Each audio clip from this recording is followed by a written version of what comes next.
अध्यात्म जो है वो वास्तव में आत्मा का अथवा जीव में भी खास तौर से जो होनापन है, स्वरूप है, उसका वाचक है। और भगवान में सब जीव रहते हैं। महाप्रलय में पहले सब जीव प्रकृति में लीन होते हैं, फिर प्रकृति भगवान में लीन हो जाती है। तो उन सबको वापस प्रकट करते हैं, अर्थात अपने में से निकालते हैं। इसको विसर्ग कह दो। चाहे भगवान में जो थे अब वो प्रकट होते हैं, ये भगवान एक तरह से त्याग करते हैं। ये भगवान से अलग होने को त्याग कह दिया गया। और वैसे तो भगवान से अलग कभी होते नहीं, लेकिन ये एक प्रकार से जो अनंत काल से, अनादि काल से जीव जो अपने अपने कर्मों के अनुसार प्रकृति में लीन हुए थे, जैसे मनुष्य दिन भर कार्य करता करता सो जाता है, तो ममता, कामना और अपने कर्मों के सहित ही वो सोता है, और जब जगता है तो वापस सबका सब ज्यों का त्यों प्रकट होता है। इसी तरह से सारे जीव महाप्रलय में परमात्मा में लीन हो गए। तो प्राणियों की सुप्त अवस्था रहती है, और महासर्ग के आदि में फिर वो प्रकट कर दिए जाते हैं भगवान के द्वारा। जो प्रकट करना है विसर्ग कह दो अथवा त्याग कर्म कहा जाता है। अधिभूत है ये पूरी प्रकृति को मान लो, ये पूरे जीव और पदार्थ इत्यादि जितने भी जो नष्ट होने वाले हैं, प्रतिक्षण परिवर्तनशील ये संसार है, ये अधिभूत है। और अधिदैव कहा गया है जो आदि पुरुष ब्रह्मा जी है, क्योंकि भगवान पहले ब्रह्मा जी को प्रकट करते हैं और फिर ब्रह्मा जी सारी सृष्टि की रचना करते हैं। तो उन ब्रह्मा जी को अधिदैव कहा गया। और इस देह में अंतर्यामी रूप से भगवान रहते हैं, उन्हीं को अधियज्ञ कहा गया। तो ये बातें एक प्रकार से समझने के लिए है, लेकिन वास्तविक बात यह है कि भगवान ही सब कुछ बन गए हैं। ये वास्तविक बात है, और इसीलिए वासुदेव सर्वम को ही भगवान का समग्र रूप कहा गया है। तात्विक दृष्टि से तो सब कुछ वासुदेव ही है, पर इसमें भी जब विवेक दृष्टि से देखते हैं तब शरीर ही अलग अलग दिखाई देते हैं, अलग अलग समझ में आते हैं। उपासना की दृष्टि से परमात्मा है और जीव है और ये संसार है। तो इस संसार से संबंध विच्छेद करके और अपनी जाति के परमात्मा हैं उनकी तरफ सम्मुख होना, ये साधक का कर्तव्य है। चाहे विवेक दृष्टि से हो और चाहे परमात्मा ही हमारे पिता हैं इस दृष्टि से उनसे प्रेम करने के लिए साधन करता हो, बात एक ही है। अब बहुत सारी बातें जो आती है कि सब संसार परमात्मा में है और सब कुछ परमात्मा ही है, सब संसार परमात्मा का है, इस तरह से बहुत सारी बातें हैं। अर्थ सबका एक ही है कि वास्तव में एक परमात्मा ही सब कुछ बने हैं। ये है मूल बात।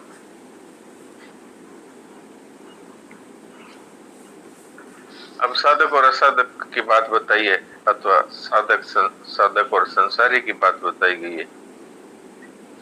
सदा रहने वाली शांति और अनंत सुख मिले और अशांति दुख का लेश भी न रहे, ऐसा विचार करने वाले साधक कहलाते हैं। और जो संसार में ही रचे पचे हैं, संसार के सुख दुख भोगने में ही बस लगे रहते हैं, उनको इससे ज्यादा भी कुछ होता है इस बात का कोई उनको न तो विचार है, न ऐसी कोई उनकी इच्छा है। वो इसी में पड़े रहने में ही वो अपनी इतिश्री मान लेते हैं, तो ऐसे है वो संसारी कहलाते। सत असत सब कुछ परमात्मा है, परमात्मा न सत है न असत है, और परमात्मा सत असत से परे भी है। इस तरह गीता जी में भिन्न भिन्न भगवान के वचन आते हैं। तो ये सब के सब वचन कहे जाते हैं साधकों की अलग अलग रुचि योग्यता के अनुसार समझने के लिए। विवेक प्रदान है, वो ये मानते हैं कि ये संसार असत है और परमात्मा सत है, और जो श्रद्धा विश्वास रखने वाले हैं वो मानते हैं कि सत असत सब कुछ परमात्मा ही बने। और वास्तविक बात यह है कि सत्य भी वही है, असत भी वही है, और सत असत से परे यदि कुछ है तो वो भी वही है। अब परमात्मा को हम अपने मन बुद्धि से इंद्रियों से पकड़ नहीं सकते, क्योंकि ये सब की सब जड़ है, परिवर्तनशील है। हाँ, साधक स्वयं परमात्मा में विलीन हो सकता है, पर उस परमात्मा को अपने कब्जे में, अपने अधिकार में नहीं ला सकता। जैसे कि अंधकार है, वो प्रकाश को कभी भी अपने कब्जे में नहीं ले सकता,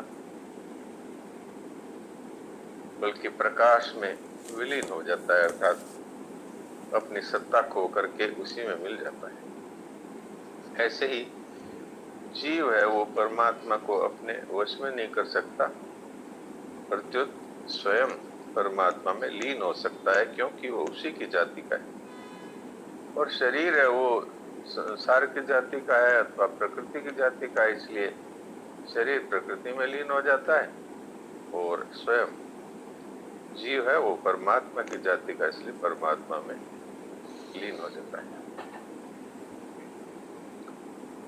दो तरह के साधक बताए गए हैं, एक विवेक प्रदान है, एक श्रद्धा प्रदान या विश्वास प्रदान। तो विवेक प्रदान है, वो सत असत को अलग अलग करके और सत में समाहित हो जाते हैं, और जो श्रद्धा प्रदान है वो परमात्मा को अपना मान करके उनके शरण अथवा उनके साथ एक हो जाते हैं। इस तरह से ये बातें अभी कही गई। इसमें कोई विशेष बात है तो हम आपस में विचार विमर्श करते हैं। नारायण नारायण।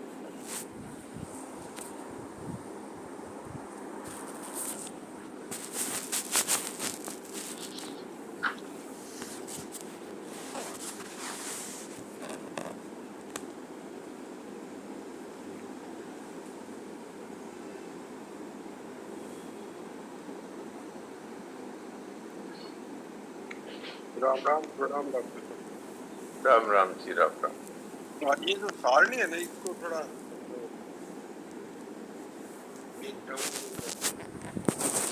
यहाँ पर महाराज जी ने इनको आपस में तीर करके बता दिया कि एक जाति के हैं। ब्रह्म है वो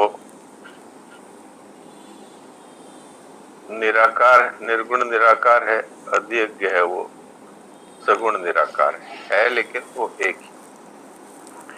अध्यात्म अर्थात जीव है, और ये अधिदेव अर्थात ब्रह्मा जी, ये भी एक ही। और कर्म है, ये भी नष्ट होने वाले हैं, उत्पन्न और नष्ट होने वाले। अधिभूत अर्थात जितने भी संसार और पदार्थ हैं वो सब नष्ट होने वाले हैं। तो इन सब की एकता बताने के लिए तालिका बताई जी।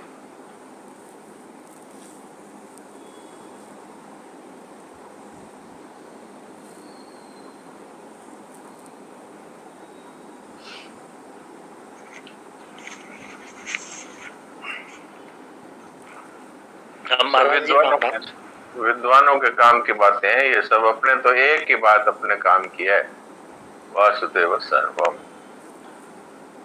इसमें कोई विद्वत्ता की जरूरत नहीं है।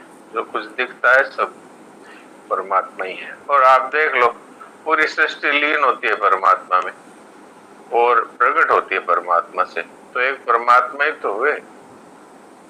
परमात्मा ही जीव बने हैं, परमात्मा ही सृष्टि बने हैं। हाँ, आप बोलिए सुनील जी। हाँ महाराज जी, राम राम महाराज जी। राम राम महाराज जी, आप कहते हैं कि ये मनुष्य जीवन जो मिला है और आउट ऑफ टर्न मिला है, हाँ, तभी हम बिल्कुल। लोग इसमें नहीं जागते हैं, हम लोग सतर्क हाँ, रहना है। तो महाराज जी, हम हाँ, लोग तो ये सोचेंगे ना कि ये शरीर बना रहे और हम लोग कुछ अपना कल्याण का उपाय ढूंढ लें, कुछ कल्याण कर लें, तो हाँ, ये तो आशा आशा बनी रहती है।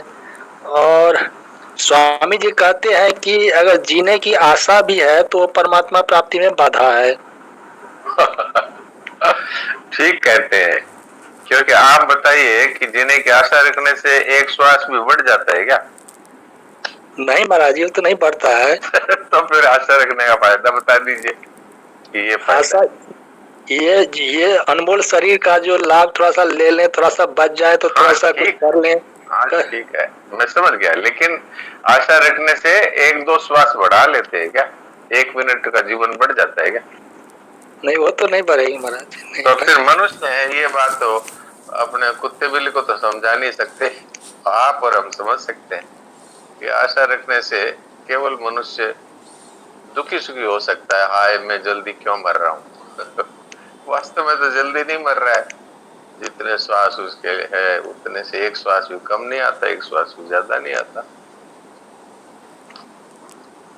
तो ये आशा रखना है ना, आशा ही परमम दुखम नैराश्यम परमम सुखम। आशा से ही तो हम बंधे हुए हैं, कामना है, आशा है, ये एक ही बात है। तो जीने की कामना रखने से फायदा कुछ नहीं है, मरने के भय से भी फायदा कुछ नहीं है, क्योंकि एक क्षण भी अधिक जी नहीं सकते, तो मरने का भय क्या है? और अगर मनुष्य हैं तो हम समझ सकते हैं कि मरेगा तो शरीर, हम तो कभी नहीं मर सकते, इसलिए भय का कोई सवाल ही नहीं है। अब हम अमर भय न मरेंगे, ये मनुष्य की विशेषता है, ये कुत्ता गधा घोड़ा नहीं समझ सकता। और अगर हम भी मृत्यु से डर रहे हैं, इसका मतलब अभी भी शरीर ही बने हुए हैं, नहीं तो अब मरते ही नहीं है, तो भय किस बात का? आध्यात्मिक आशा रखना बुरा है, आध्यात्मिक आशा रखना नहीं, आध्यात्मिक आशा नहीं रखना है, आध्यात्मिक मार्ग में आगे बढ़ना है। आध्यात्मिक आशा क्या होती है? हाँ, ये कि भगवान की तरफ हम चलें, इस तरह से प्रयत्न करना उचित है। भगवान मिलेंगे इस तरह की आशा रखें तो कोई हर्जा नहीं, क्योंकि ये अपनी आवश्यकता है। भगवान के दर्शन होंगे, भगवान हमें जरूर मिलेंगे, ये तो अच्छी बात है। और संसार की आशा या शरीर के रखने की आशा, ये तो कोई लाभ वाली चीज नहीं है। और इसमें भी अपने परमात्मा के प्रेम में पागल हो जाएं, ये तो बड़ी अच्छी बात है। लेकिन पड़े रहते हैं संसार के भोगों में और उन्हीं की इच्छा रखते हैं, तो भगवान दूर मालूम होते हैं। तो आज यदि हम केवल परमात्मा ही हमारा लक्ष्य है, इस तरह से यदि अपने जीवन में लक्ष्य रखें, आशा नहीं लक्ष्य, तो फिर हमारा जीवन सफल हो सकता है और शीघ्र हो सकता है। क्योंकि हम और परमात्मा वास्तव में दो हैं ही नहीं, शरीर की व्याधि बीच में उपाधि है, इसके कारण से हमें दो दिखते हैं, नहीं तो अहम आत्मा गुणाकेश सर्वभूत स्थित।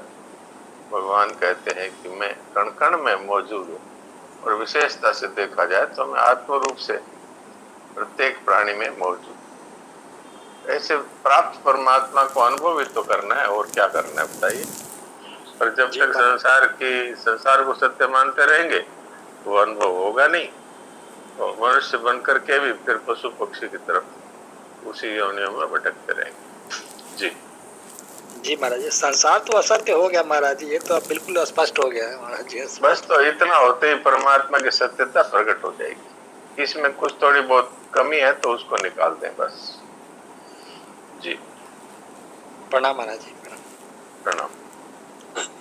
डॉक्टर साहब, इसमें ये भी आया है कि भगवत भाव से इच्छा रखना, इसको कामना नहीं कहा जा सकता, ठीक है? हाँ ठीक है, हाँ ये कामना नहीं है, ये कामना नहीं है, ठीक। ठीक बोला, वो तो आवश्यकता है हमारी।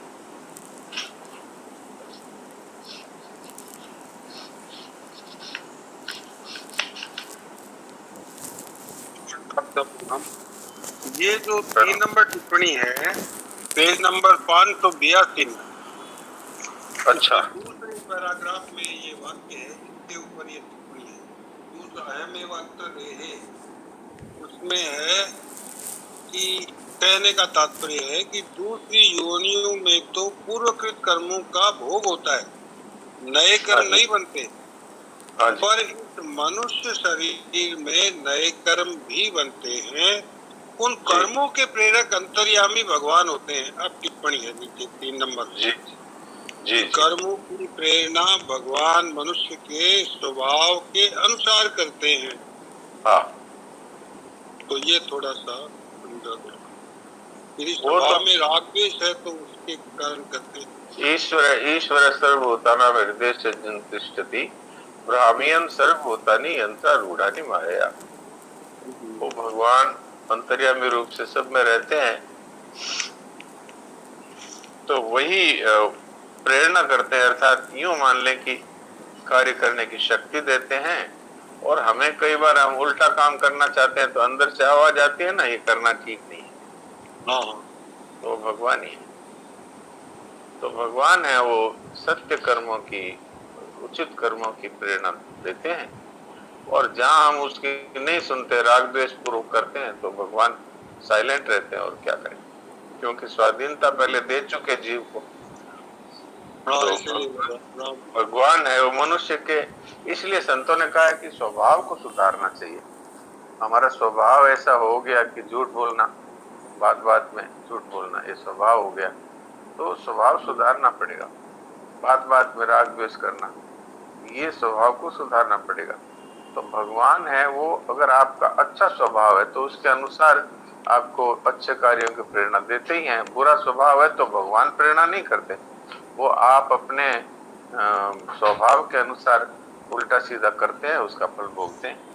तो यहाँ पर भगवान एक तरह से यूं कह दें कि जैसे बिजली है, वो तो शक्ति है, उससे आप चाहे कमरा गर्म कर लें, चाहे आप ठंडा कर लें, चाहे उससे आप आग पैदा कर लें, चाहे उससे आप बर्फ जमा लें।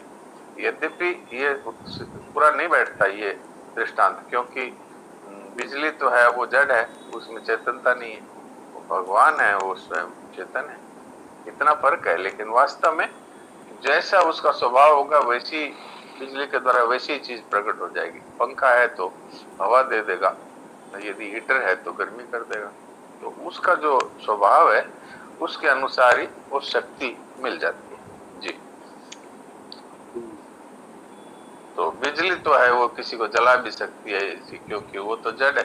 लेकिन परमात्मा है, वो किसी का बुरा नहीं कर सकते, किसी को गलत प्रेरणा नहीं कर सकते। जी।